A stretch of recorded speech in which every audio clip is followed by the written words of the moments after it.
జై బాలయ్య, జై జై బాలయ్య. హాయ్ ఫ్రెండ్స్, నేను మీ శ్రీనివాస్ని. మనం అఖండ 2 మూవీ గురించి అయితే తెలుసుకుందాం. ఎలా ఉంది మూవీ, వీటన్నిటి గురించి మనం ఈ వీడియోలో మాట్లాడుకుందాం. వీడియో మీకు నచ్చితే లైక్ చేయండి, షేర్ చేయండి, సబ్స్క్రైబ్ చేయండి. సబ్స్క్రైబ్ చేయడం మాత్రం మర్చిపోద్దండి. ఇంకా మనం దీంట్లో మెయిన్గా చూసుకుంటే బోయపాటి సీను డైరెక్షన్లో గోపి ఆచంట, అలాగే మనకు రామ్ ఆచంట ఇద్దరు కలిసి 14 రీల్స్ ఫ్రేమ్లో అయితే ఈ సినిమాని తీసుకురావడం జరిగిందనమాట. సినిమా ఎక్సలెంట్గా ఉందండి, చాలా బాగుంది. హిందూ ధర్మం గురించి పూర్తిగా ఆ సినిమాలో చూపించడం జరిగిందనమాట. అంటే ఫస్ట్ హాఫ్ మనకు అఖండ 1లో, అఖండ 2లో ఉండే డిఫరెన్స్ అయితే కనుక మనకు అఖండ 1లో కొద్దిగా చూపించిన తర్వాత అఖండ 2లో ఇంకా దాని గురించి ఎక్కువ ఎక్స్ప్లెయిన్ చేశారని అయితే చెప్పొచ్చు అనమాట. సినిమా అయితే చాలా సూపర్గా ఉందండి, నాకైతే బాగా నచ్చింది. నేను యాక్చువల్గా నేను సినిమాలో పోయి కూర్చుంటే ఏదో ఒక్కొక్క సీన్, ఎక్కడైనా ఒక సీన్ మాత్రమే నేను ఒక షూట్ చేసుకుంటాను, కానీ ఇదైతే క్లైమాక్స్ ఫైట్ ఉంటుందండి సినిమాలో, అమేజింగ్ అని చెప్పొచ్చు. చాలా సేపు ఉంటుంది, మినిమం మనకు ఒక 10 to 15 మినిట్స్ మనకు క్లైమాక్స్ ఫైట్ అయితే రన్నింగ్ అవుతుంది అనమాట. అంత బాగుంటుంది అసలు. నేను ఒక 6 మినిట్స్ వరకు నేను దాన్ని వీడియో తీసుకున్నాను అనమాట, అంత బాగుంది. అలాగే మనకు ప్రీ క్లైమాక్స్లో వచ్చే ఫైట్ కూడా ఇంటర్వెల్ ముందు వచ్చేది చాలా సూపర్గా ఉంటుందండి. ఆ ఫైట్ కూడా మనకి అక్కడి నుంచే మనకు సినిమా మొత్తం లైన్లోకి వస్తుందని చెప్పొచ్చు అనమాట. అంత బాగా స్టోరీ అయితే తీసుకురావడం జరిగింది. ఇందులో మనకు వచ్చి అమ్మాయి, డాక్టర్గా చేసిన అమ్మాయి, మనకు హర్షాలి మల్హోత్రా అంట. ఆ అమ్మాయి అయితే గనక అంత పర్ఫెక్ట్‌గా చేసిందని అయితే నేను అనుకోవడం లేదు. ఎందుకంటే ఇంకా సిస్టర్ క్యారెక్టర్‌కి ఇంకా మంచోళ్ళని కూడా తీసుకొనుండొచ్చేమో. మంచి బాగా ఎక్స్‌ప్రెషన్స్ పండించే అంత వాళ్ళని తీసుకొనుంటే ఇంకొంచెం బాగుండేదేమో అని అయితే నాకైతే అనిపించింది. ఇంకా మూవీలో మిగతా చూసుకుంటే అమ్మాయి సంయుక్త మేనన్ హీరోయిన్‌గా అయితే దీంట్లో చేసిందనమాట. ఎందుకంటే ఫస్ట్ హీరోయిన్ అయితే దీంట్లో చనిపోయినట్టయితే చూపించారు. సెకండ్ హీరోయిన్‌గా ఇప్పుడు ఈ హీరోయిన్‌గా ఈ అమ్మాయిని చూపించారు. కానీ ఈ అమ్మాయిని కొంచెం వరకు సినిమా లాస్ట్ వరకు కూడా తీసుకొచ్చి లాస్ట్‌లో ఒకవేళ చనిపోయినా కూడా బాగుండుదేమో. అసలు అమ్మాయిని ఒక రకంగా డమ్మీ చేసినారని అయితే అనిపించిందనమాట. ఇప్పుడు యాక్చువల్‌గా మనకు అఖండ 1లో ఎలాగుందో అదే మారినే అఖండ 2లో కూడా ఆయన పెద్దాయన క్యారెక్టర్ వచ్చేసిందంటే ఇంక మొత్తం సినిమా లాస్ట్ వరకు ఇంకా ఆయనే రన్ చేస్తాడనమాట.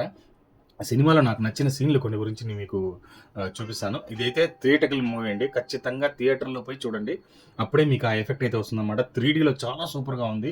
నేను ఇంతకు ముందు కూడా చాలా సినిమాలు మనం చూసుంటాం గానీ 3డీలో ఇంత ఎఫెక్టివ్‌గా అయితే నేనైతే అనిపించలేదు నాకు. చాలా బాగుండింది.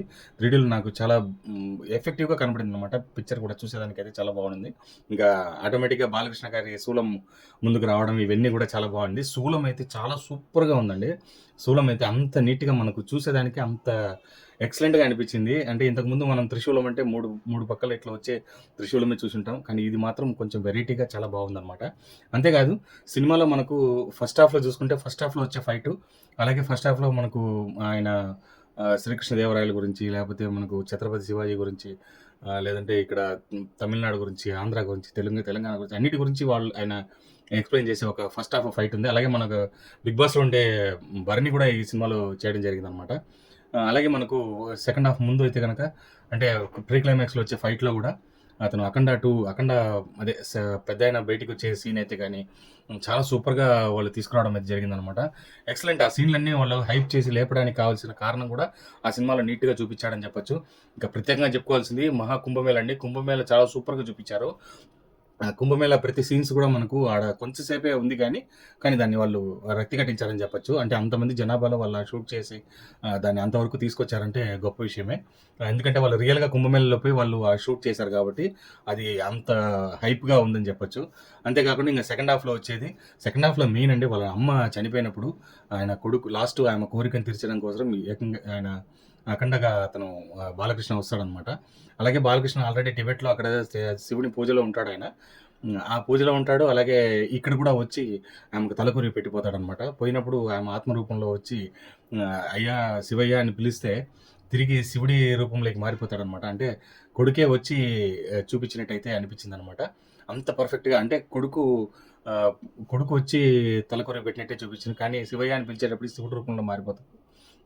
మారిగా నా భక్తుడికి ఒక బ్రహ్మాండమైన భక్తుడిని నాకు నీ గర్భంలో పెట్టి ఇచ్చావని చెప్పి అయితే ఆయన చెప్పడం అనేది జరిగిందనమాట. ఆ సినిమాలో చాలా బాగుంటుంది ఆ సీన్ అయితే గనక. ఇంచుమించు అది కూడా క్లైమాక్స్‌లోనే వస్తుంది. ఇంక అక్కడి నుంచి క్లైమాక్స్ ఫైట్ అయితే స్టార్ట్ అవుతుందనమాట. చాలా సూపర్‌గా 'ఆది పినిశెట్టి' అయితే చాలా బాగా చేశాడు. అలాగే అక్కడ కొరియన్ సంబంధించిన ఒక ఇతను కూడా మేజర్ జనరల్ ఉంటారనమాట. అతను కూడా బాగా చేశాడు. అతని పేరు చూసుకుంటే మనకి షాంఘై షెల్ట్రమ్ అని పేరనమాట అతనిది. అతను కూడా బాగా చేశాడు. అలాగే విక్రమ్‌జిత్, అలాగే ఆది పినిశెట్టి గాని, మనకు అచ్యుత్ కుమార్ గాని విలన్‌గా చాలా బాగా చేశారు వీళ్ళందరూ అయితే గనక. చాలా సూపర్‌గా వచ్చిందని చెప్పొచ్చు. ఇంకా మ్యూజిక్ గురించి మాట్లాడుకుంటే మ్యూజిక్ బానే ఉందండి. అంటే మనము ఆహ్, ఇక్కడ ఏమవుతుందంటే ఈయన మాటల్లో ఏదంటే ఈ హిందూ ధర్మం గురించి, హైందవ ధర్మం గురించి ఆయన చెప్పినప్పుడు దీంట్లో పడి మన మ్యూజిక్ గీజిక్ అంతా నాకైతే ఎక్కలేదండి. అసలు బానే ఉంది మ్యూజిక్, నేను కాదని చెప్పను. నాకు బ్యాక్ డ్రాప్ అనిపించింది ఆ అమ్మాయి అండి. ఆ అమ్మాయికి అంటే కూతురు క్యారెక్టర్ చేసిన అమ్మాయి మాత్రం కొంచెం బాగా ఎక్స్‌ప్రెషన్ పలికి అమ్మాయిని తీసుకొనొచ్చి పెట్టింటే బాగుండేదేమో. ఎందుకంటే మాటలు గిట్టలు బాగా చెప్పగలిగే అమ్మాయిని పెట్టింటే బాగుండేది. ఈ అమ్మాయి కొద్దిగా వీక్ అనిపించింది నాకు. ఇంకా మిగతాయన్నీ అన్నీ బానే ఉన్నాయండి. యాక్చువల్‌గా అందరూ బా చేశారు యాక్షన్ అయితే గనక. ఇంకా బాలకృష్ణ అయితే అఖండ తాండవమే, శివతాండవమే ఆయన. లాస్ట్‌లో కొన్ని సీన్‌లున్నాయండి క్లైమాక్స్‌లో ఫైట్‌లో ఆంజనేయుడిగా ఒక రూపంలో కనిపిస్తాడు. మళ్ళీ తర్వాత క్లైమాక్స్‌లో శివుడి రూపంలో కనపడతాడు. అబ్బా! అస్సలు సామాన్యమైన విషయం కాదసల ఆ సినిమా అయితే గనక. అంత బాగా నచ్చింది నాకైతే గనక. మీరందరూ ఒక హిందువుగా ఉండేవాళ్ళు, లేదా ఒక హైందవ ధర్మాన్ని పాటించేవాళ్ళు, సనాతన ధర్మం అంటే ఏందని తెలుసుకోవాలనుకుంటే గనక ఖచ్చితంగా ఈ సినిమా చూడాల్సిందే. అంత బాగుందనమాట సినిమా. మీరు థియేటర్‌కే వెళ్లి చూడండి. మీరు ఈ కాపీ పిక్చర్‌లో ఏది చూడొద్దండి. తమిళ్ ఎంబీలో లేదంటే మూవీ రూల్స్‌లో వచ్చే సినిమాలనైతే చూడొద్దండి ఫస్ట్‌లో. థియేటర్‌కే వెళ్లి చూడండి. నేనైతే యాక్చువల్‌గా అంత రూ. 235 పెట్టి సినిమా చూడాలని అయితే అనిపించిందనమాట. కానీ నాకు ఆ సినిమా హాల్‌లో పోయి కూర్చున్నప్పుడు సెకండ్ హాఫ్ స్టార్ట్ అయ్యేదానికి ముందు వచ్చే ఒక సీన్స్‌తోనే నాకు ఆ సినిమాలో అంతసేపు నేను కూర్చొని అసలు యాక్చువల్‌గా నేను వీడియోస్ అవన్నీ తీయను నేను మాటిమాటికి. కానీ చాలా వీడియోస్ నేను దీంట్లో తీయడం జరిగిందనమాట. సూపర్‌గా ఉంది మూవీ. ఎక్కడ మీరు తగ్గదండి. మీరెళ్లి సినిమా థియేటర్‌లో వెళ్లి చూడండి. మీకు ఖచ్చితంగా నచ్చుతుంది. జై బాలయ్య!